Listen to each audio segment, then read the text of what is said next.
It is not an entry-level job. It requires a certain skill that you have to be trained for. So everybody can't just become a nurse or a nurse practitioner. But now, today, anyone can become a nurse practitioner. You can become a nurse practitioner. That's unacceptable to me.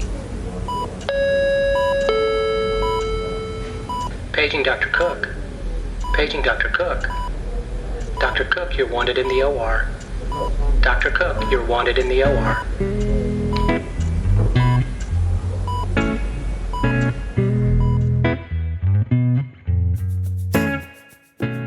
Welcome to the Prescription for Success podcast with your host, Dr. Randy Cook.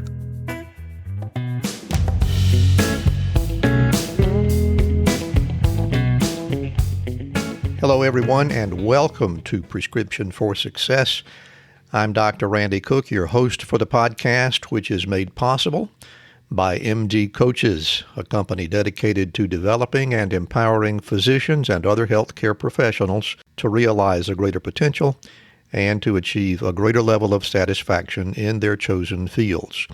Look for MD Coaches on the web at mymdcoaches.com.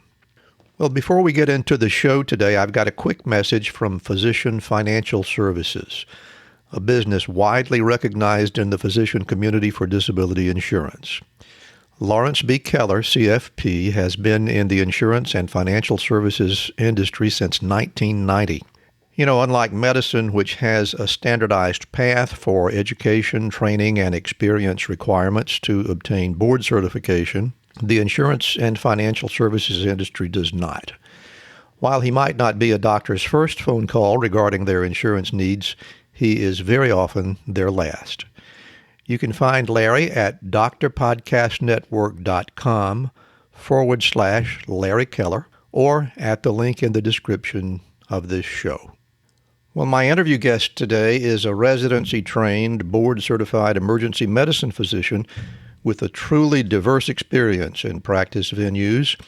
She has served in a war zone during her military career and afterward went on to a variety of assignments, including rural facilities, community hospitals, trauma centers, urgent care centers, correctional facilities, and she even served as the shipboard physician for a cruise line. She continues to be an outspoken advocate for protecting the physician's scope of practice. We'll talk about that and a whole lot more in my conversation today with Dr. Natalie Newman.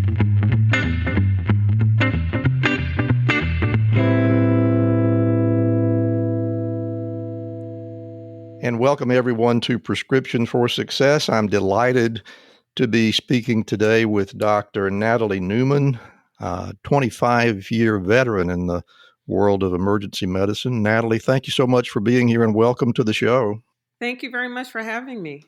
Well, I don't know if you've even had an opportunity to hear one of our episodes in the past, but I'll just tell you that we like to start at the very beginning. We like to hear all about your life and your professional development. So if you would, tell us how you got interested in medicine and who were the influences in your early life.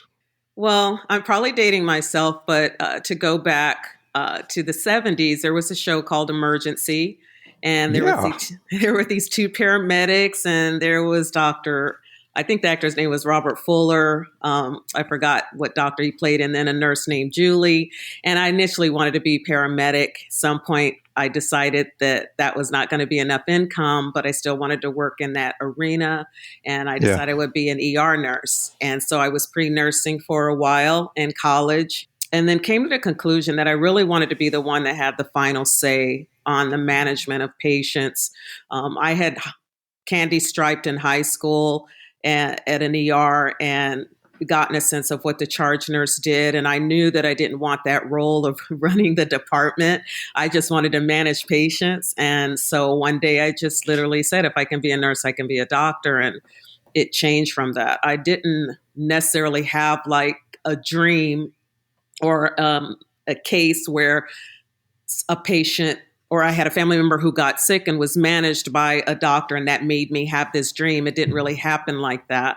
I loved anatomy and physiology. I took it in high school.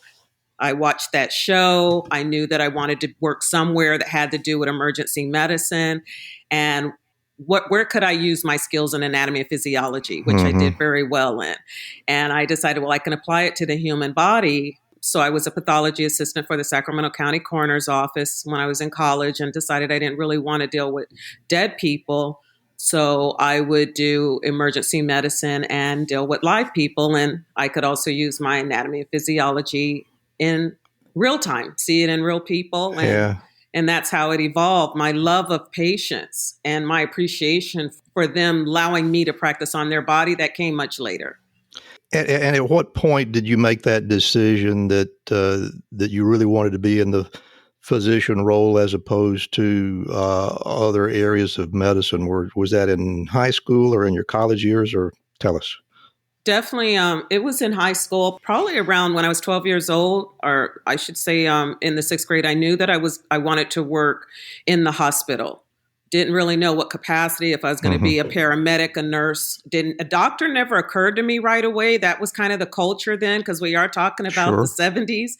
So women kind of went into nursing, and no one really said be a doctor. But I also had no restrictions. My parents never said, they didn't tell me be what you wanted to be. They just put me in an environment that gave me the impression that I could be whatever I wanted to be. Good for them.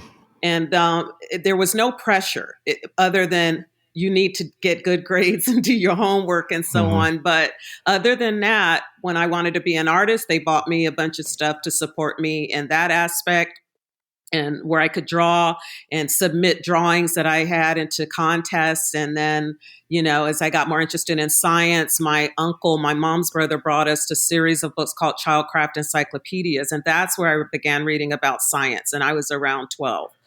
And that was another question that I had. Were there any medical types in your family at all? No, but everybody liked science. We liked science. So their PBS, we didn't have channels back then other than ABC, CBS, and NBC. And then you had PBS. And we would watch a lot of documentaries on PBS, some of them to do with, I can't remember this doctor's name, but he was an ER doctor in Texas, and he wore a cowboy hat. He looked like Dennis Weaver. I remember that guy. Yeah. Can't remember what his name was, but he was really a character. He was. And we would watch him and some of the ER stuff that was on PBS that they showed before they started. This is before restrictions or anything. So there was no HIPAA. You could see stuff in like real life and blood and all of that. And our family would literally sit around the TV watching that. And I just excelled in science and English, and my parents just reinforced that at home. And we would read, constant reading. My mother took us to the library every week when we were little. I grew up in the military. We lived overseas, and everywhere we ever lived, we went to the library and checked out books, or went to the store and checked out comic books. My mom's point was just read, and with reading comes comprehension. And then you have to speak as if you are educated. So she didn't allow slang words or anything like that. The education was much a social education as much as an academic education. That's a really impressive influence right there. Very. And my mother, she didn't finish high school, but she was a voracious reader. If you spoke to her, you would have thought she went to college. And she just reinforced that. And that's why her brother, when he bought us those books, I'm sure that was with her influence. And I read Childcraft Encyclopedias were for children. There were about 15 books, I believe. And my favorite was science and poetry. That was the categories I read a lot. And everything just kind of branched from there. I didn't see many. The only Black person I saw that was a scientist was George Washington Carver. Yeah. He was the only person I saw that was a Black person in science until I saw the show Julia, which had Diane Carroll as a nurse. Right. And that was, and so I did see something, and I said, okay, well, I know I can do it. It never occurred to me that I couldn't.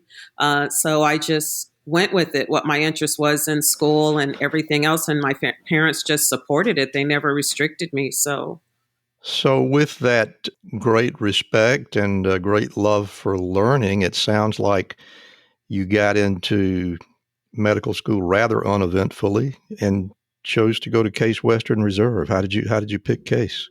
It's a long way from California. Yeah, I had never heard of it. I was working as a pathology assistant at the coroner's office, as I stated before, and one of the doctors there told me and I was pre-med at that point, he said, when you apply to medical school, you have to apply to Case Western Reserve University. And I said, where is that? And that's a weird name, He's just said, this sounds like a branch of the Army, doesn't it? Yeah, exactly. I thought it was on a reserve. And so he said, it's the best school you could ever go to. So back then, again, there were no computers. So anytime you got a brochure, you had to order it and have it sent to you. Right.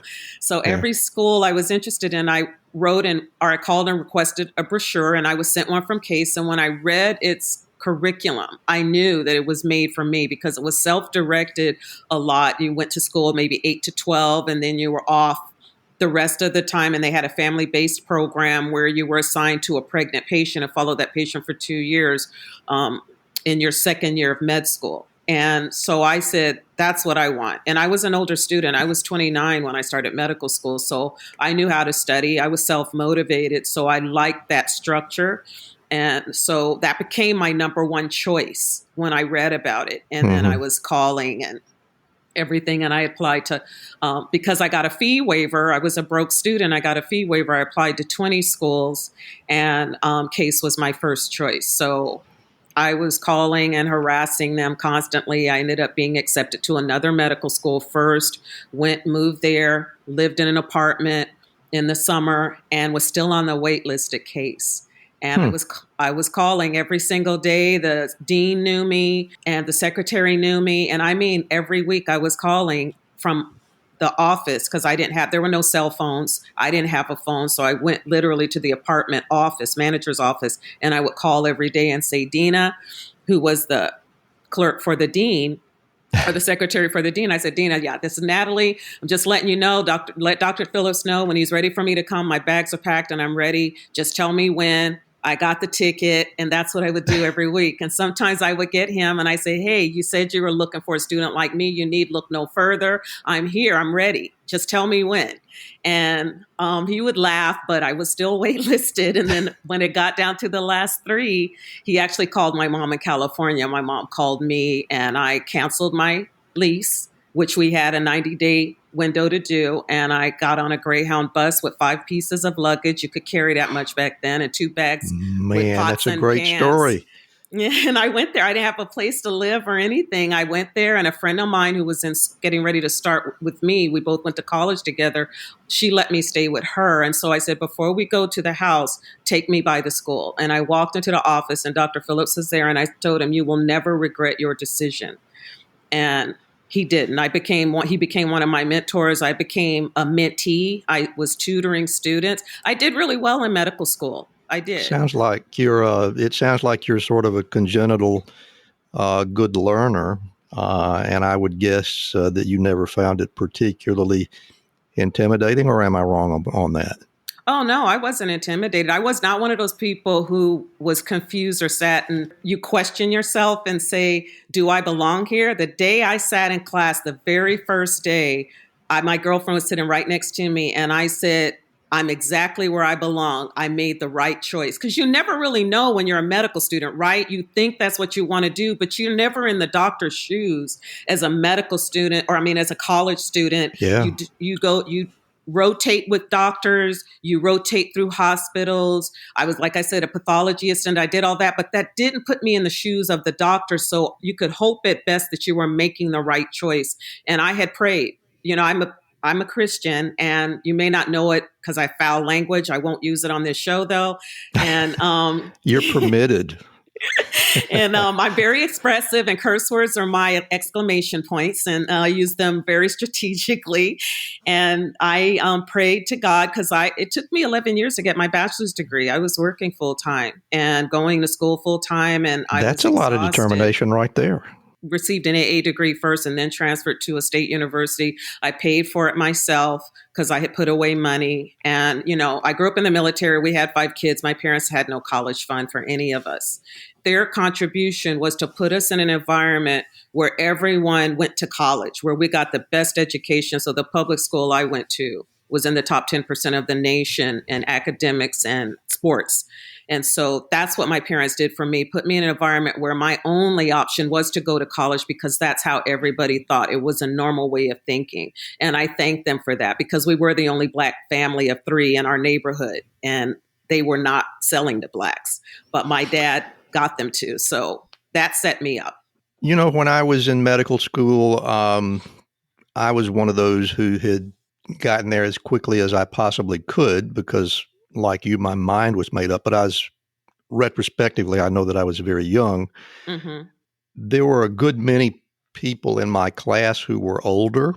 Mm-hmm. Some of them had done service in the Vietnam War, and there were other stories, but there were older students there. And my impression was that they were far less intimidated and found the challenges to be not so overwhelming as I did through my eyes and through my other younger classmates. Do you think the age at which you started was helpful for you?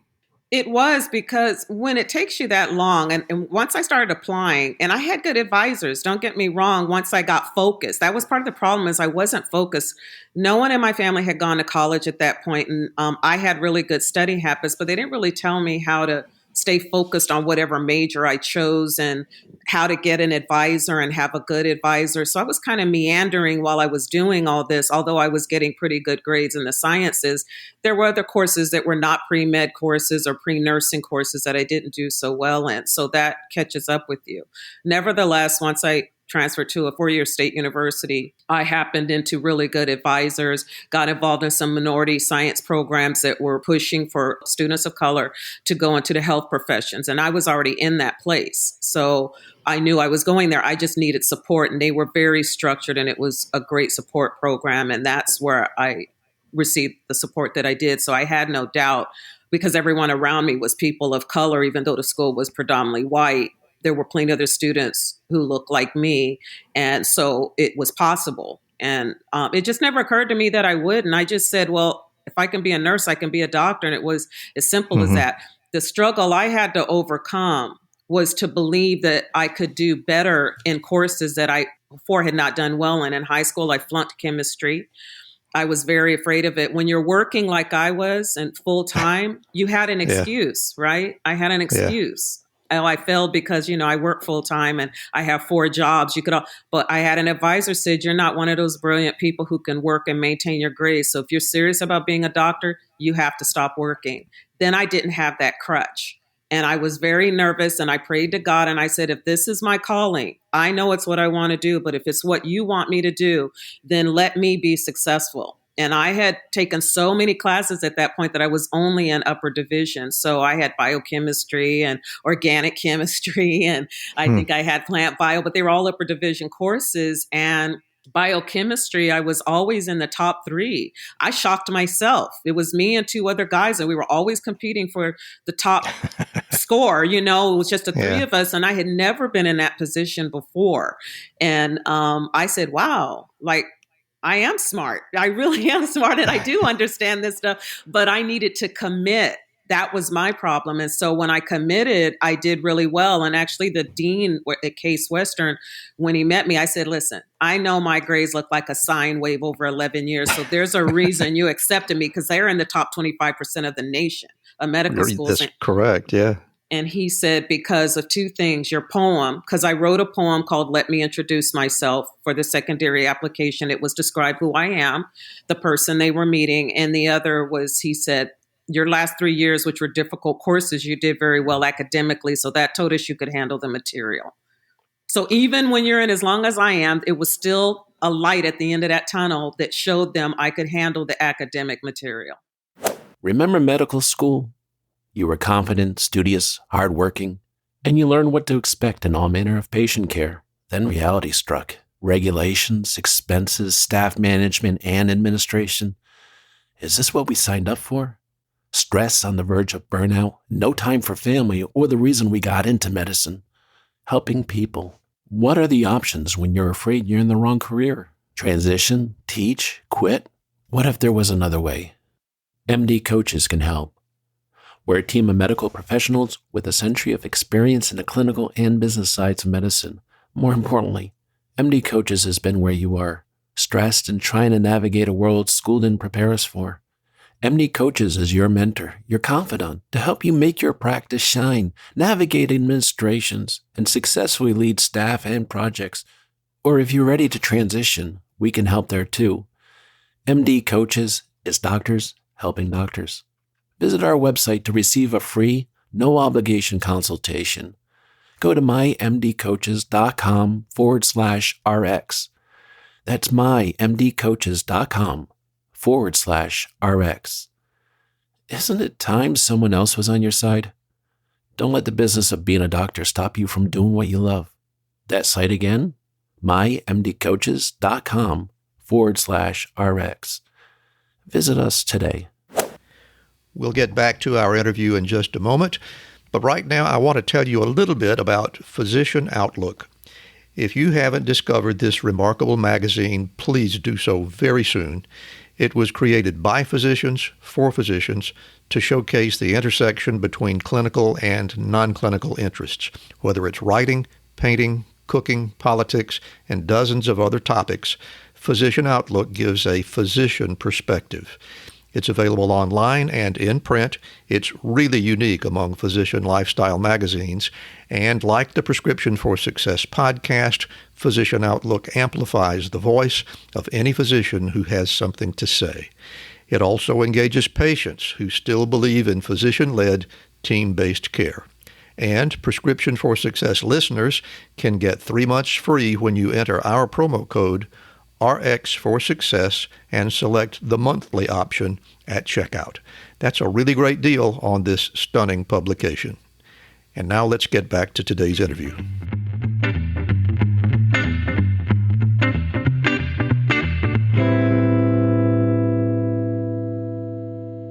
And so it sounds like you never really found anything about medical school to be a particular struggle, and if I'm wrong, please correct me on that. But I'm also curious at which point you began to consider that emergency medicine was where you wanted to be.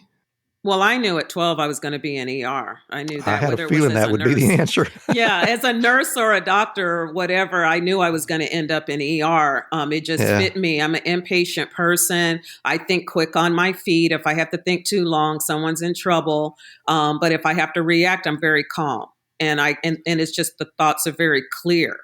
They don't get jumbled. I just know what I need to do. And so I did an acting internship in medical school, but I chose to belong to a group that was psychiatry because that was my other interest, forensic psychiatry. And so I chose to kind of expand my horizons and rotate through other courses and not do ER because I knew I was going to end up in ER, which I did. Pretty smart.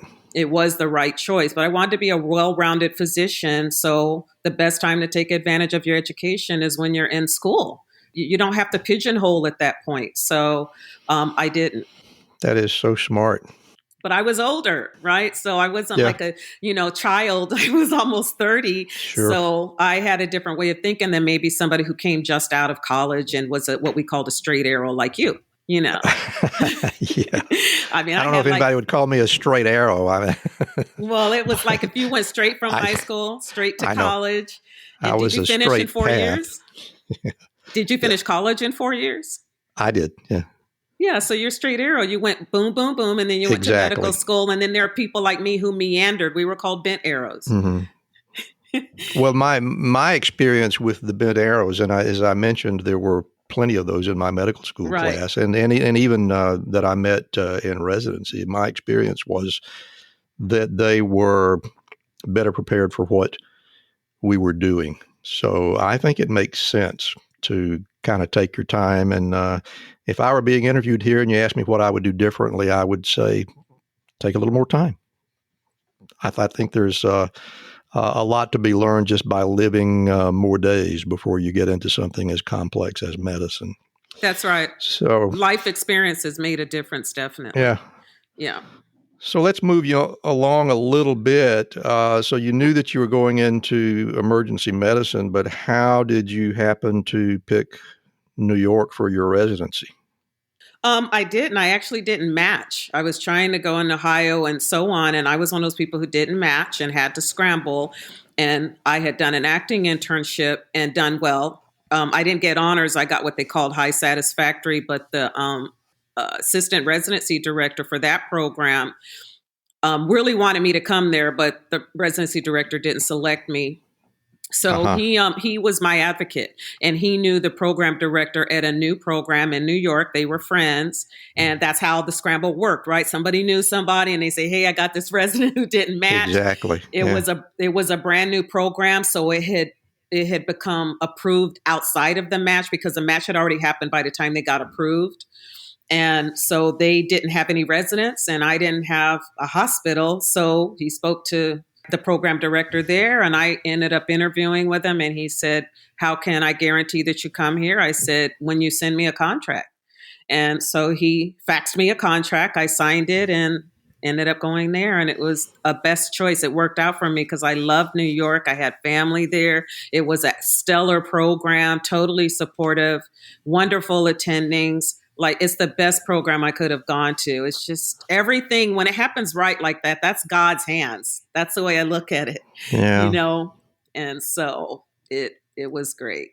Well, it's good that it turned out that way for you. And then once you were fully trained, you made the decision to go into the Army, or was that made for you because of who paid for your medical education? Yeah. Explain that to us. When I was in college, they had recruiters. Actually, one of my friend, the girlfriend I was telling you about, she was former Army. She had been an LPN in the Army and had gotten out and decided to go to med school and everything. She was a little older than me. And she's the one that told me about the Health Profession Scholarship Program. And being the president of the organization that I was, I called each branch and asked them to send recruiters to my school to give us, to tell us about this health profession scholarship program, tell us more about it for those students who want to go to med school or dental school, they could get these scholarships. So they did come and speak. I applied for the Navy and Army and got the Army scholarship, but they hold it until you go. They want you to go to a school that they know you have a good chance of passing the boards and becoming an active practicing physician. And so I won't mention the first school I was accepted to, but I told you I went to that school before I went to Case. And when I went to that school, it did not have a very good history of the students passing part one of their boards. So they did not give me the scholarship right away. They put it on hold. The day I was accepted to Case, they gave me the scholarship. And so I was sworn in and they paid for med school. And then I owed them 4 years active duty. And there's a director of emergency care in the Army, and he decides where we all go. So I said, just send me to the busiest ER. And he sent me to Fort Bragg. Yep, that must have been a pretty busy place. Very busy, but they are healthy. They're soldiers, most of them. So you really have to work hard at keeping your skills up. I just basically, when I got out of the Army, I went and worked at a hospital that it was the complete antithesis, a civilian hospital. And in 3 months, I had my skills back up. Let's just say that. It was a disaster place, but I got a lot of good medicine and it refreshed me. So, well, I'm sure that your training was plenty adequate for the challenge that was before you. But what I'd like to hear some details about is that while you were in the Army, you actually served in a war zone. Yes. In Bosnia. I'll just let you take it from there. Okay. What was it like going to war? Well, it wasn't. They were at peace at that point. The war in Sarajevo and Bosnia and all that had. I see. So we were there as peacekeepers at that point. So I came after the war, but I see. There was no. It was still considered a war zone in a sense in terms of my veteran status, sure. Because if we weren't there, it would have been war again. And actually, there was a lot of damage to the country and it had not been fixed. So it was very apparent. And they did not have a good infrastructure. So that's the capacity we were there. And I, being the only female in the Balkans at that time, there were a lot of orphanages. And so that's when Queen Noor came out to visit those orphanages. And I was just told by my commander, listen, you're going to be her doctor. And I was like, okay. And she said, she's Muslim. You're the only female doctor in the Balkans. So, your commander gives you an order. That's it. I didn't meet Queen Noor. I followed behind her entourage in another vehicle, just in case something happened, It's a pretty good assignment. So, personal physician to the Queen. That's not bad. Yeah, I was considered her doctor. But a lot of people would like to have those credentials. Yeah, it was exciting. And I think, and I had a really good case out there diagnosed, because this is where I knew my training really came into play, because, pheochromocytoma is rare. And we were in the middle of nowhere on this little base, and we get a soldier, and, the way he presented, and his blood pressure was so labile and his other symptoms, I just knew. I knew that's what he had, even though I had never seen it. But that's what your training does, right? It's repetitive. You learn over and over. You read about it, but you don't know it until you see it and you pull it out of that file in your head. And he lived, and we couldn't get him out of there right away. And he was really decompensating at some point and went into renal failure and everything. And then the weather got bad. We couldn't fly him out. So we had to wait. Then we flew him to Germany. He was so sick that the military base in Germany, Landstuhl, said, we're not going to manage him here. We're going to send him out to the civilian sector in Germany and let them stabilize him. And they did. And then he was sent home to Walter Reed to have the tumor removed once he was stable, and he lived. So that was a big deal for us, because it made our commander look great. And two, because of the type of illness it was, he should have been dead. And he didn't. He survived and went home with his family. And so, yeah, that's a great save. And so I'm really proud of that. And I called my director. I wrote to them and told them about that case and said, I just want to thank you again for investing in my education and giving me the support that I needed to be a good physician.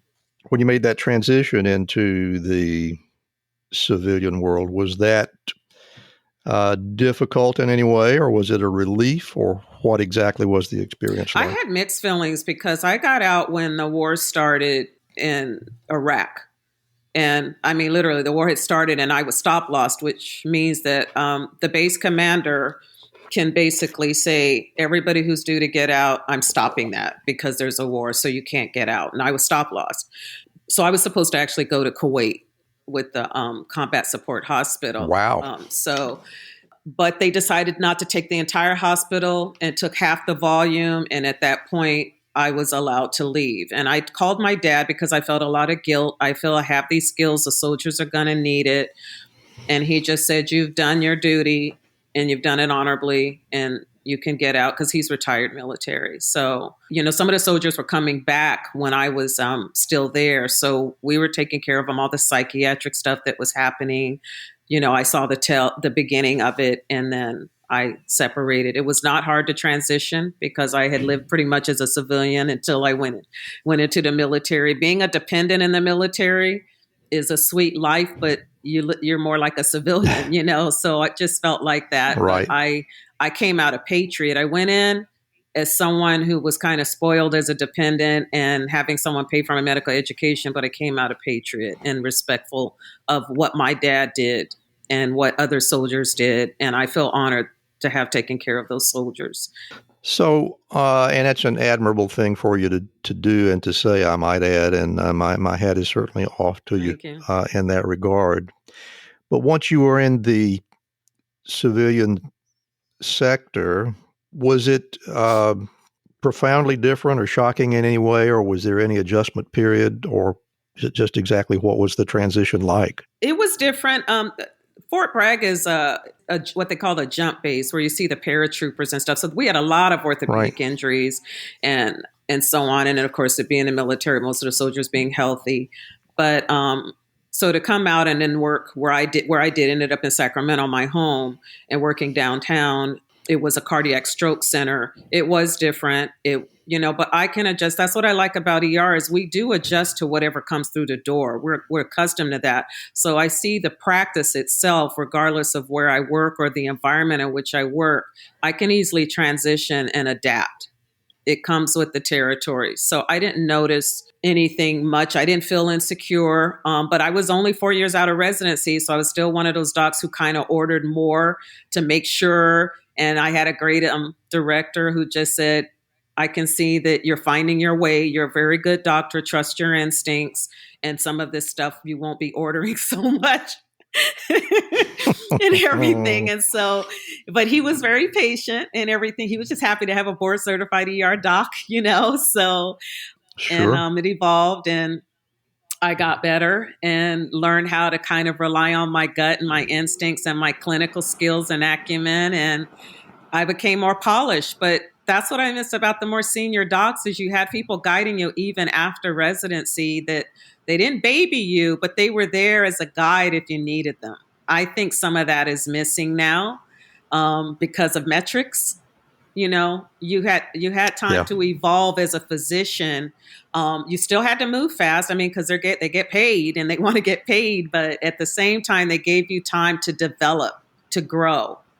They understood it didn't just stop when you finished residency and that it continues. And now I like to be that for the doctors who come after.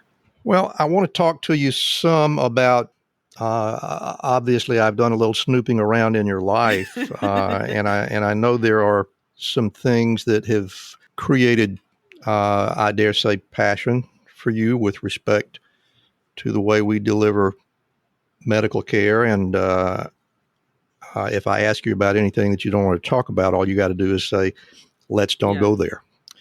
But I know that one of the things that has caught your interest is the pressure that we are feeling to put non-physicians into a role where they are carrying the responsibilities of physicians.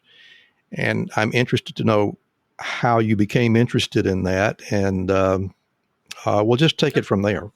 Tell me how you got interested in that particular phenomenon. Well, emergency medicine uses non-physician practitioners, specifically nurse practitioners and physician assistants, and has for a long time. The military definitely has physician assistant programs. And so I've always been around physician assistants, even as a medical student. That was not a novelty. They did have a role and a place. We had fast tracks back then where they would work in the areas where the patients weren't as sick or acutely ill, and they would manage those patients, but they had the direct supervision of a physician working in that area of the ER.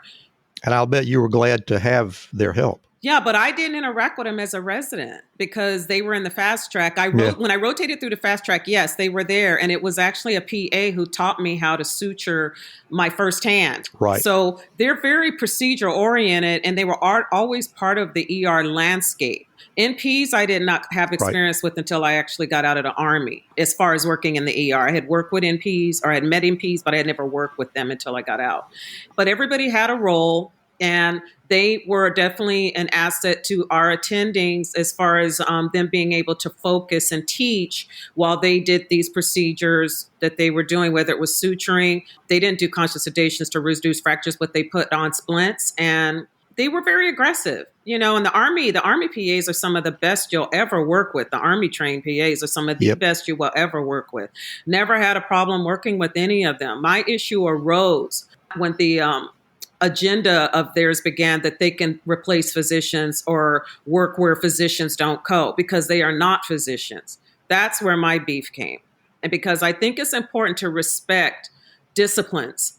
As I said, I was pre-nursing before I was pre-med. The courses were different. When I decided to become pre-med, some of the science courses that I took were not transferable. I had to do the pre-med ones, which is why it doubled my time in school. That's one other reason it took 11 years.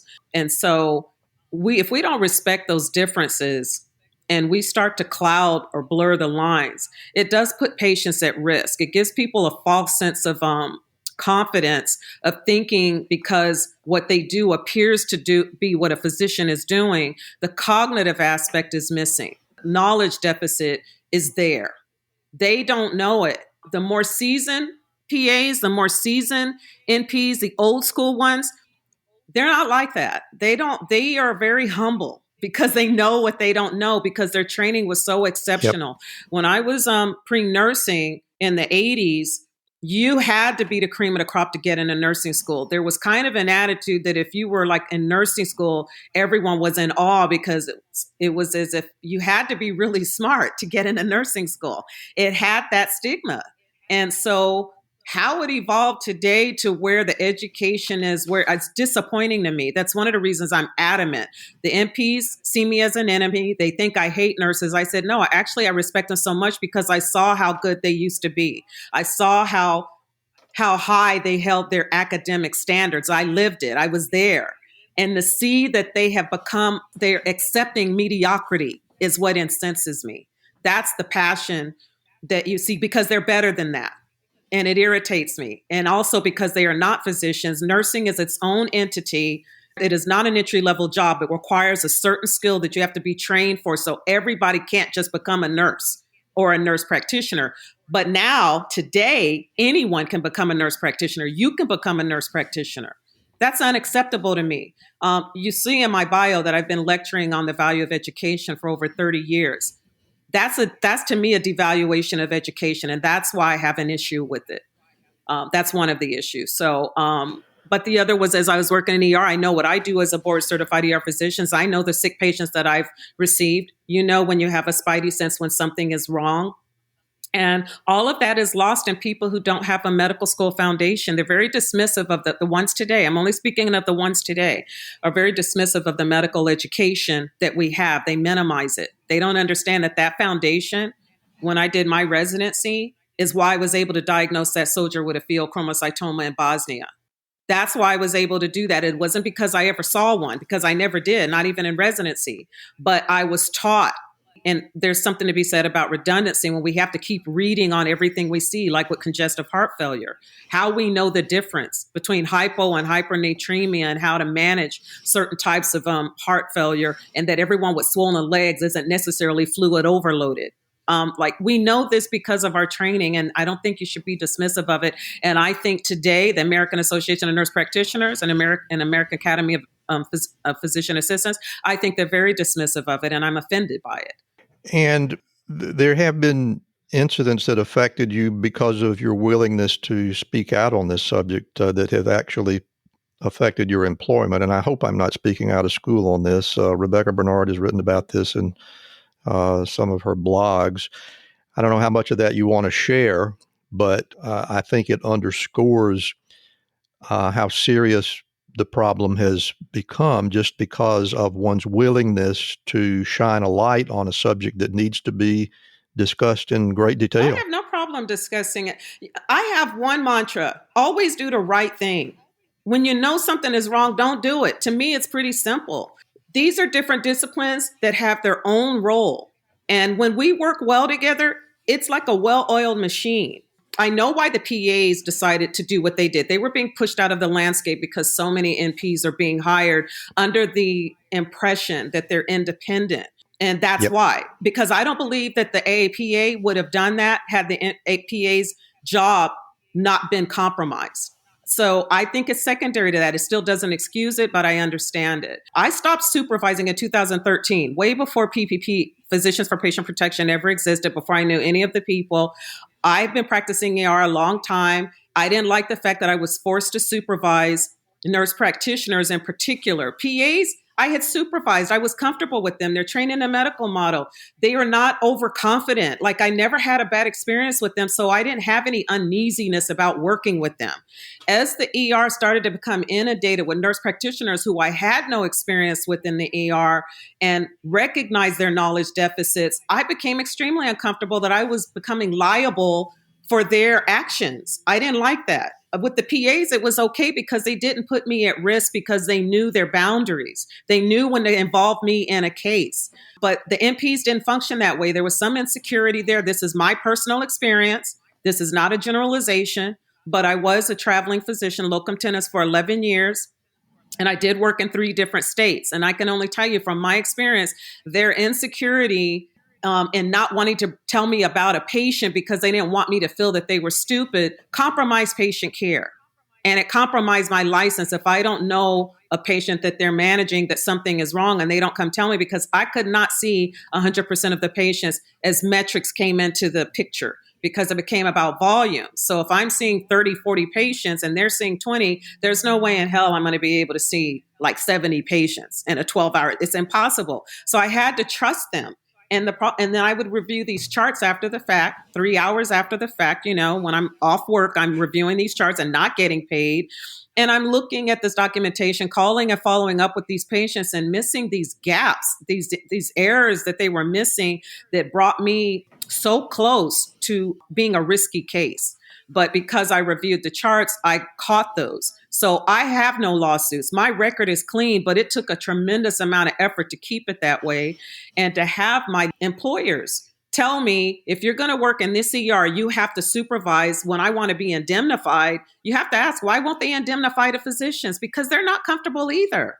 But they don't want the liability, so they put it on us. I decided I didn't want that liability anymore. So in 2013, I stopped supervising mid-levels altogether, or non-physician practitioners. I know they hate that term.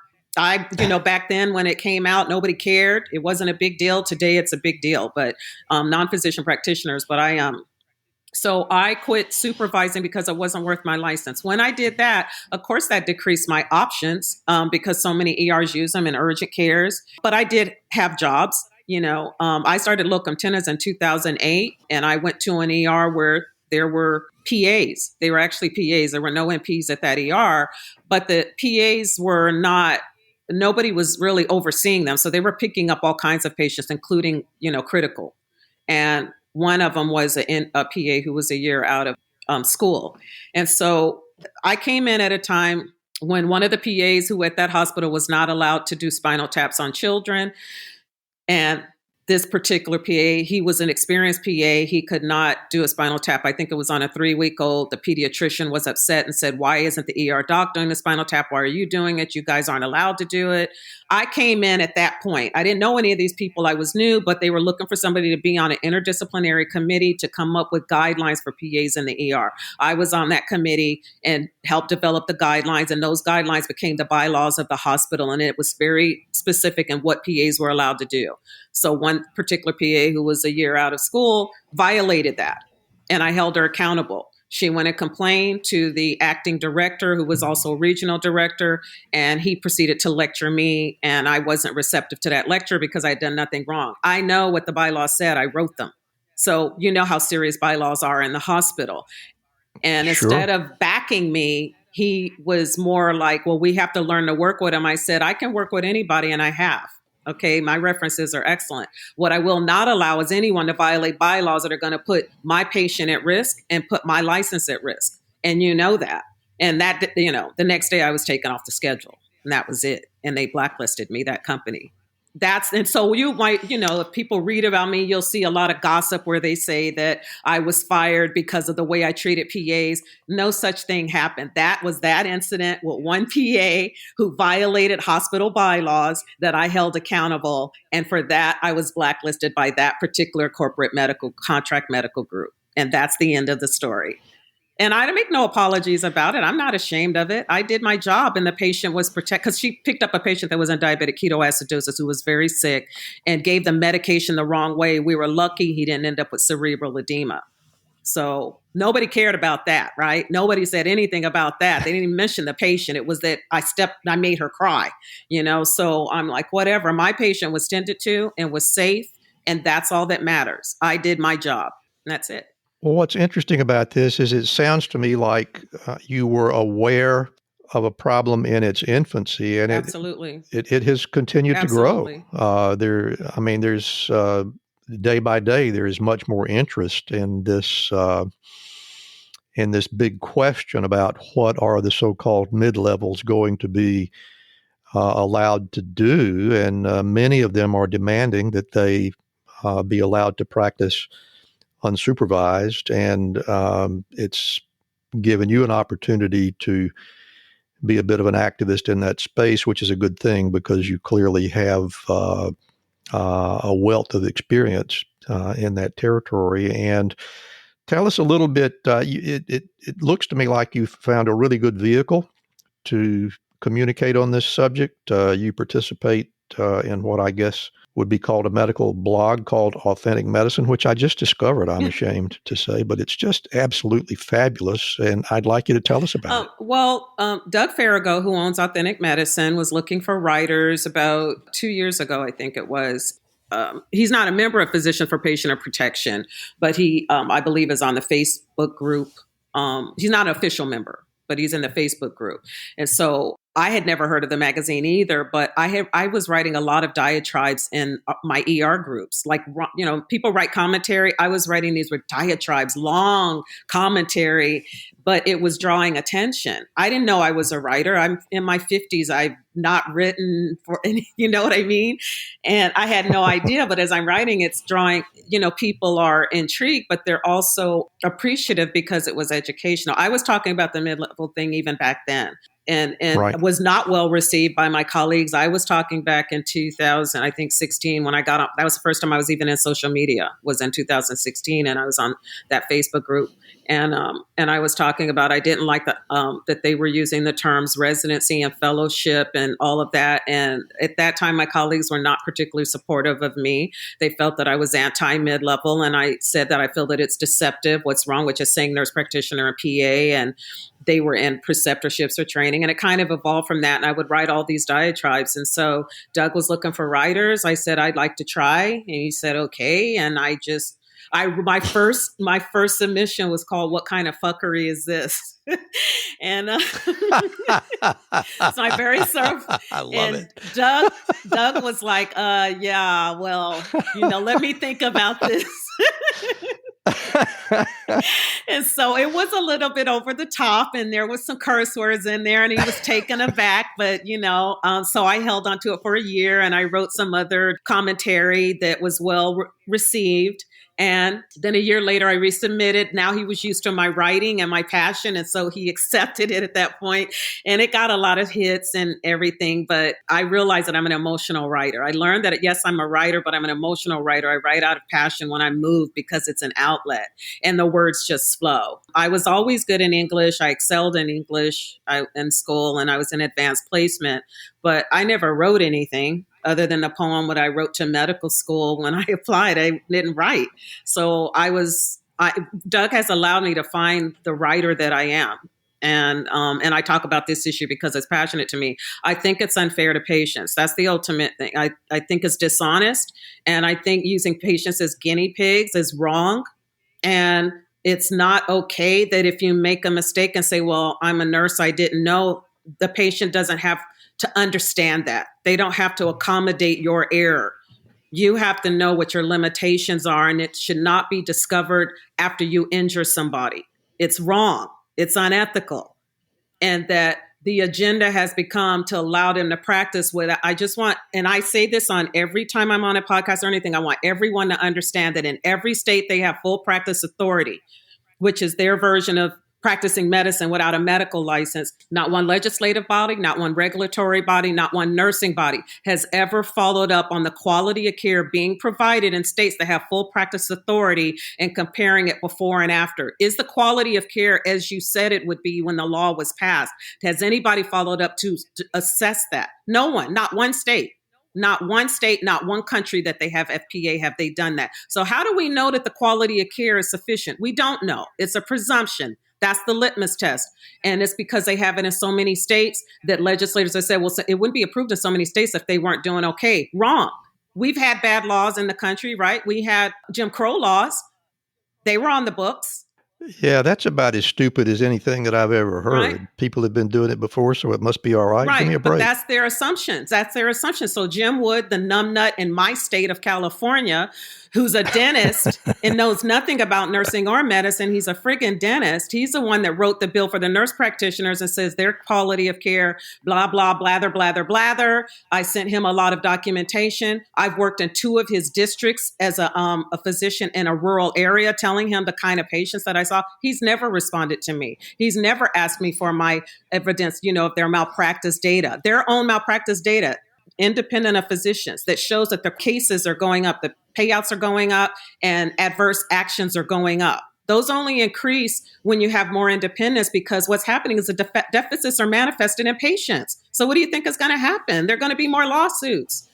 But he didn't do any of that. He didn't do any of his homework. And so he's allowing this to happen based on gossip that they provide equal care on lousy studies. Nobody has looked at those studies, which have already been debunked, but all you take is one study. Just take their gold standard study from Mary Mundiger and you can tear it apart. They don't even do that. The legislators do nothing. They just keep passing these laws and putting patients at risk. And then when enough of them get harmed, then they'll say, oops, maybe we need to rethink this law. And I'm saying, I think it's against the law. And I think they're practicing medicine without a medical license, and you're legislating what should be illegal and you're making it legal, and you should be thrown in jail with them as an accomplice. That's how I feel about it. Well, Natalie, I think this issue has found the perfect physician voice in you. You see how hyped up I get? I'm going to have a stroke one of these days, I swear. And what really fascinates me is that you were clearly ahead of your time. You were talking about it long before it really began to get any attention. Correct. But the good news is that people are listening now, and you have a great opportunity to make a difference, and I bet that you will. Thank you. And I have really enjoyed this conversation. We have, however, arrived at the part of the program that gives us our name, where I get to be quiet, and we're going to listen to your wisdom. So I'm going to close my mic for a few minutes, and I'll invite the audience to listen and enjoy while Dr. Natalie Newman gives us her prescriptions for success. I'll pick 3 prescriptions for success. One, when I was 16 years old, my mother gave me a poster, and it said, what you are is God's gift to you. What you make of yourself is your gift to God. And I think what my mother was telling me in her words was, God put you here. Now, what are you going to do with that? What are you bringing to the table? How are you going to show him that it was worth his while to put you here? I found my calling, and I am happy with what I do. I made the right choice. I was meant to do it. But with that comes a lot of responsibility, a lot of moral, legal, ethical responsibility to take care of human beings who put their trust in you when they don't know you. And you have a responsibility to honor that trust. I think that is being compromised today in the interest of metrics, money, agendas, whatever they may be. And the patients have been pushed down the priority list when they should be number one. They are no longer number one. Number one in medicine should always be the patients. Should not be doctors, should not be mid-level providers or non-physician practitioners. It should definitely not be administrators or the C-suite or contract medical groups. It should always be the patient who's the priority. When you provide good care, patients come back. And when patients come back, they bring their money. You will make money. You can make a profit and still do the right thing. You don't have to do the wrong thing.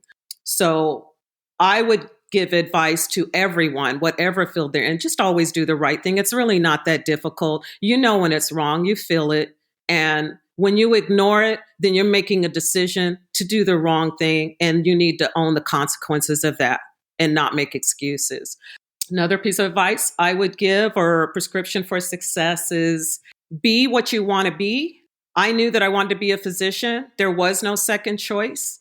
If I had thought that way, I probably would not have achieved what I did. It never occurred to me. I just decided if I wasn't going to be a physician, I would be a bum in Hawaii on the beach, and I would do nothing, because there was nothing else I wanted to do but be a physician. That was my calling. And I tell my mentees, do not go into medicine unless there is nothing else you want to do. It should not be a fair weather choice, casual. You have to want to do it to make that kind of commitment, because the sacrifices are enormous. But it's always worth it at the end, in my opinion. But don't do it if your heart is not in it. Don't do it. Find another field or find another career or come back later. But if you're going to do it right, because the patients deserve no less. They deserve people who want to do this and not question their choice. And the other is trust your judgment. Don't be afraid to make mistakes. You learn from those. I've made many. I have failed at times, but I got back up and proceeded. What I learned from failure is that you can always get back up. I no longer fear it because I've experienced it, and it has never stopped me from moving forward. It can convolute the pathway a little bit. It can make the navigation a little bit more difficult, but nothing is impossible. The only impossibility to success is death. That sounds harsh, but if you're dead, you can achieve nothing. As long as you're alive, there's always the potential for success, and you should pursue it. Mediocrity should never be acceptable. Always pursue excellence and do the best you can.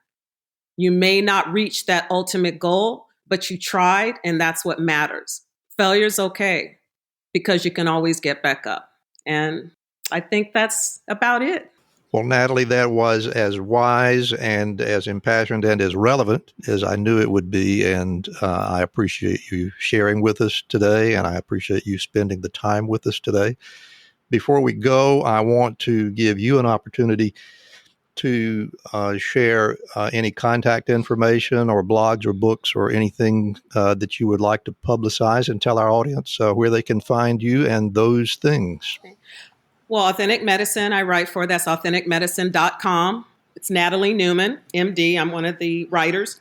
I do have a Twitter page, but it's under another name, Taz, at Suburban Bella. That's TAZ at SUBURBANBELLA. And that is my own page. I do not represent any professional society, any hospital, any employer. It is my expression of me as a person, an individual, what I was before I became a doctor. And so, yeah, there's a lot of foul language. And if your ears are tender, you might not want to access my page. But it is honest. And those are the main two sites I would say. And I would definitely like to promote the book, Patients at Risk, despite what it sounds like, which is Patients at Risk, the Rise of the Nurse Practitioner and Physician Assistant. It is criticizing the corporatization of medicine and how it has led to what we see today with it, which is the devaluation of the practice of medicine and all specialties that practice within the world of nursing and medicine. That is what it's about. It is not about criticizing non-physician practitioners. It is criticizing corporate medicine. It's a great book. It is a great book. Yeah, well, thank you for being here. It's a great book. We actually discussed that with Rebecca Bernard, and it's a great piece of work. So, again, thank you very much for spending your time with us, Dr. Natalie Newman. It has been a real pleasure to have you on Prescription for Success. I'm honored that you invited me, and I enjoyed myself, and thank you so much.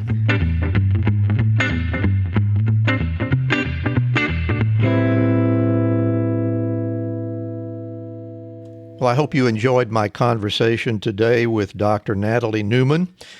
Before we close, don't forget to reach out to Larry Keller of Physician Financial Services for your disability insurance needs. He's been around for a while in many physician communities, helping them with the coverage they need. You can find Larry at drpodcastnetwork.com/Larry Keller. Well, as always, thank you so much for listening today. Remember to follow us on Apple Podcasts or whatever your favorite podcast platform might be. We'd also appreciate a review and hopefully a 5-star rating today. And finally, please visit our website at rxforsuccesspodcast.com, where you can offer your own prescription for success on SpeakPipe. Last but not least, be sure to fill your prescription for success with my next episode.